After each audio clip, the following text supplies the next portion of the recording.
అమ్మ ఇప్పుడు కమిటీ కుర్రాలు చేసినావు. ఆ టైంకి ఒక చిన్న ఫ్యామిలీ స్టోరీ చేసినాక కమిటీ కుర్రాలు చేసినావు.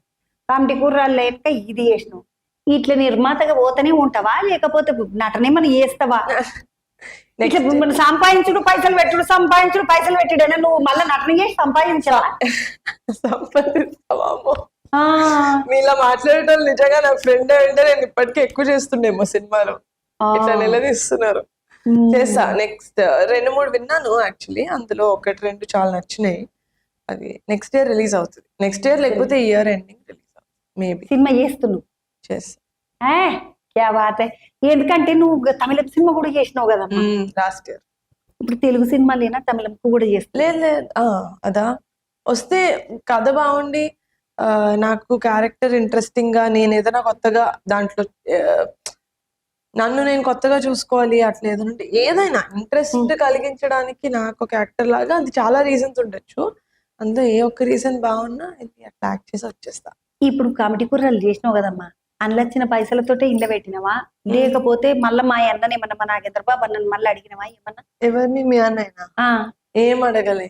ఇందులో వచ్చినవి అందులో పెట్టా, సరిపోలేకపోతే బయట నుంచి ఇంకొంచెం తెచ్చుకున్నా అంతే. ఇక బయటకి మొన్న సుష్మితమ్మ కూడా అట్లా చెప్పింది, అక్క అమ్మ నాయన మొత్తం నాయన దగ్గరికి తెచ్చినావా, మీ వాళ్ళ తానికి తెచ్చినావా, నువ్వు సంపాదించినవి పెట్టినావమ్మంటే నేను అడిచినాయి చంద్రక్క, ఇట్లా చేసినా అట్లా చేసినా మా నాన్న నిమిత్త ఏం అడగలేదు, నేను బయటకి తెచ్చుకున్నాను అని చెప్పి. అమ్మ ఇప్పుడు హీరో అనగానే మస్తు పైసలు హీరోలకే పోతాయి. మిగిలిన వాటికి అన్నిటికన్నా కూడా ఎక్కువ పైసలు పోయేది హీరో కింద. ఇప్పుడు ఈ పిల్లగాడు నీతో ముందు కూడా చేసిండు కదా ఒక చిన్న ఫ్యామిలీ స్టోరీ. చెప్పద్దాం ఆట నాటన తీసుకుందాం కానీ నువ్వు ఇట్లా మాట్లాడకని ఇట్లా చెప్పినావా? ఎట్లా తీసుకుందాం? చిరాటని తీసుకుందాం కానీ పైసలు అడగకు సంగీత అని చెప్పినవా, లేకపోతే నీ పేమెంట్ నువ్వు తీసుకో, నా రూపాయి నేను తీసుకుంటాను అన్నా? అంతే. లేదు, నేను ఏది వర్క్ ఎప్పుడు అదే ఎస్పెషల్ గా ఇలా ఆర్ట్, నటన అంటే ఆర్ట్ కదా, నటన సినిమాల్లో ఏదన్నా కళ కదా, కళ ఏది ఫ్రీగా చేయకూడదు అని నమ్ముతాను. చాలా మంది సినిమా హీరోలు ఇట్లా ఈ ఏరియా నాది, ఆ ఏరియా నీ, వీటికించి పైసలు వస్తాయి నాకు, వాటికించి పైసలు వస్తాయి నీకని ఇట్లా మాట్లాడుకుంటారంట కదమ్మా పెద్ద హీరోలు అందరూ. ఈ చిన్న పిల్లగాడు నువ్వేమో చిన్నపిల్లు.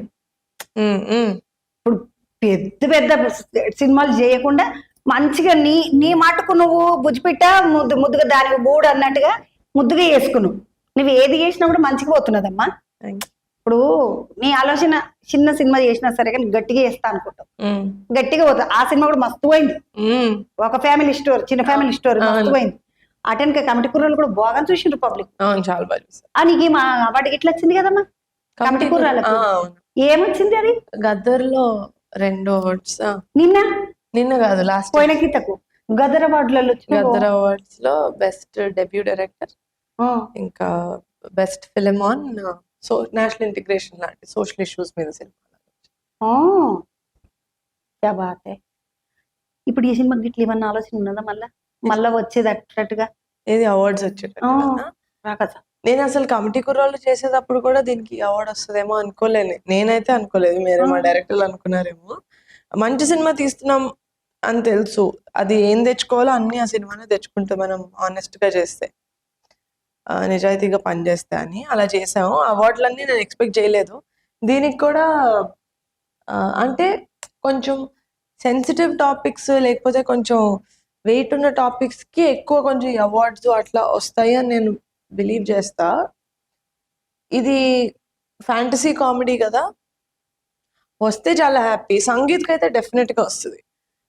సంగీత్ కి Mansa as a debut director, but relative గా కమిటీ కుర్రాళ్ళతో పోలిస్తే ఇది కొంచెం ఫన్ జానర్. ఇంకా ఏం ఫన్ జానర్?